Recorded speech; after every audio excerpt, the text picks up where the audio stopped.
global warming, depletion of the ozone layer, acid rain, deforestation, pollution, biodiversity and resource depletion, each phrase becoming common in today's conversation. But how do these problems actually affect us? Many of them don't, yet. You've just seen the opening shots of the original video that launched Local Agenda 21 in Croydon in 1995. My name's Suzanne Looms. I'm a management development consultant based in Croydon, and I'm part of the Local Agenda 21 partnership. It is never easy to stand It all alone started in on principle, 1992 when the leadership Earth Summit was held in requires Rio de continuity. Janeiro. World leaders met to consider the challenge to the planet, both environmentally and to consider inequalities of world poverty, hunger and disease. Their aim was to produce a plan for the 21st century so that we can work together and live in a way that leaves something on the earth for our children, grandchildren and great-grandchildren. The aim was to not leave it at government level, but to involve everybody at the local level, which is what LA21 is about. And in Croydon, we've been working on a major plan involving the community and consulting widely, and we've come up with an action plan covering every level, and the partnership is setting about making sure that this is put in place. Croydon, our home and our community. People often think of Croydon as a place with a Manhattan skyline because of the large number of office blocks in the town centre. But we're fortunate that we have a lot of open space in Croydon. In fact, about a third of the land is open. We visited a group in the south of the borough at Heathfield who are working to make sure that the land is used productively. I've been working here for the past year when we formed Heathfield Ecology Centre, and this is the old orchard that we're standing in. Well, what we're doing today specifically is we're clearing an area of ground where we're going to put some new trees in, which are really the keystone to the whole orchard. So there'll be old varieties of stock, and beyond the hedgerow over there we're going to be planting about 20. So that should be quite good. All the species that you see around you, like this Ellison's orange over here, are all old apple species, old English apple species, and they ought to be preserved because of their durability and disease resistance. So we're going to replant the orchard with old species from Brogdales, create a meadow, a children's garden, safe children's garden, a sensory trail for the visually impaired, and we're going to create a lake, well not so much a lake really, a large pond, in the central area over there, which we hope to put great crested newts in from captive stock.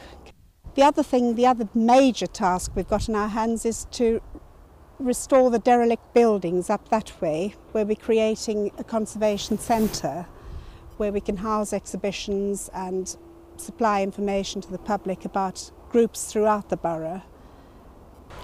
A big part of our work in LA21 has been finding out what matters to the people of Croydon.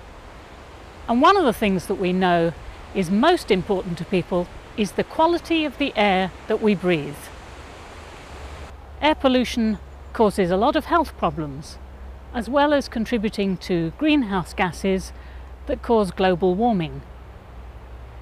We need to find out more, and statistics show that every year people travel more by private car and less by public transport, foot or bike. We need to influence the policy makers and individuals to change the situation. Croydon Council is helping by expanding its programme of monitoring air quality. I'm Linda Johnson from Specialist Pollution Team at Croydon Council. One of my jobs is to maintain the continuous air pollution monitoring stations located around the borough. This is one of 2 monitoring stations currently in operation. The air is taken in through the inlet and is analysed for nitrogen dioxide levels. An hourly reading of nitrogen dioxide levels are then passed to the South East Institute of Public Health. They then send us an air pollution forecast for the following day. You can hear that forecast by calling Croydon's 24-hour free air quality hotline on 0800 317 947 or read it on the internet on Croydon Online. These also give health advice to people with breathing difficulties and ideas on how to reduce air pollution. Transport has the most immediate impact on our environment, and we're all involved in it. We've just looked at air pollution, mainly caused by traffic. Transport also affects noise and safety of roads as well as communities. We all make journeys and buy goods that have to be transported. Croydon has excellent public transport. We could make a difference by travelling by bus, taking a train or using our feet. More than 40 Croydon schools are taking part in Walk to School Week in 1999. They're encouraging parents and children to reduce traffic by leaving the car at home. Tramlink joins the public transport system at the end of 1999. It opens up new routes in the borough and to other parts of London. Everything we do in our everyday life has some impact on the environment. More and more people are concerned about the quality of the food that they eat and how it's produced because they're worried about their health. And there's a growing interest in buying and eating organic food. Organic farming is different from intensive farming because it avoids the use of artificial fertilizers, herbicides and pesticides, and helps to promote and maintain the fertility of the soil into the future. One way that enables people to buy organic foods cheaply and easily are box schemes that deliver food locally. We went to visit one such scheme in South Norwood. Oh, hi, how are you? So, have you been working hard today? I have, too hard. There looks some good stuff in here this week. There's cauliflower, look, and spring onions, nice tomatoes. I've been getting the Scrag Oak organic boxes since the scheme started in March.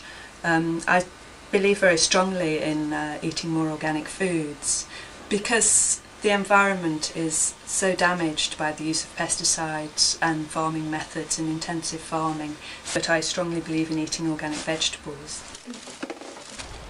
LA21 is more than just something for individuals and community groups. It's absolutely vital that businesses play their part too. We visited one company in Croydon that's trying very hard to make a difference. B&Q's environment policy is designed to help the customer make the best choice both for themselves and for the environment. As a result of this, we have designed various posters and information leaflets to help the customer understand the problems and how they can make the best choice. For example, this is the FSC logo. This means that the wood is independently certified as coming from a well-managed forest. And anywhere that the customer sees this logo, they will know that this wood has been checked and certified in this way. There are lots of ways that the customer can help the environment. For example, in energy-saving products, such as loft insulation or pipe lagging. Every paint product, as it dries, releases compounds which are called volatile organic compounds, or VOCs. We realise the necessity of letting the customer know which are the least damaging environmentally. These symbols are displayed on the tins of paint. There are 5 categories from minimal to very high, so that customers can know which are the best products to use, both for themselves and for the environment. We recycle as much cardboard as is feasible, along with plastic and metals. But paints are best disposed of by recycling, by giving them to somebody else who can use them. There are many things that we can do as consumers to reduce our impact on the environment. One of the biggest messages for a sustainable future is that we need to think locally as well as globally. Support local shops and businesses, visit local countryside instead of driving for miles, and support our local communities. People in New Addington are doing just that. This is the Discover New Addington project. It's a local community project involving the British Trust for Conservation Volunteers, who I work for, Croydon Council and Barclays Site Savers, who have funded the project. The idea is to get local people to venture out and discover their local countryside. We're taking a partnership approach which involves local schools, local churches and the local council. And the idea is to produce leaflets and to get school children out and about, designing parts of the trail. The route itself is being waymarked with these posts, and it's about 4 miles long, and it links Addington High School over there with Rodown Fields and Birchwood, which is right down there. The countryside it passes through is a mixture of open meadows, woodland, which has lots of different tree species in it, and lots of butterflies and bluebells.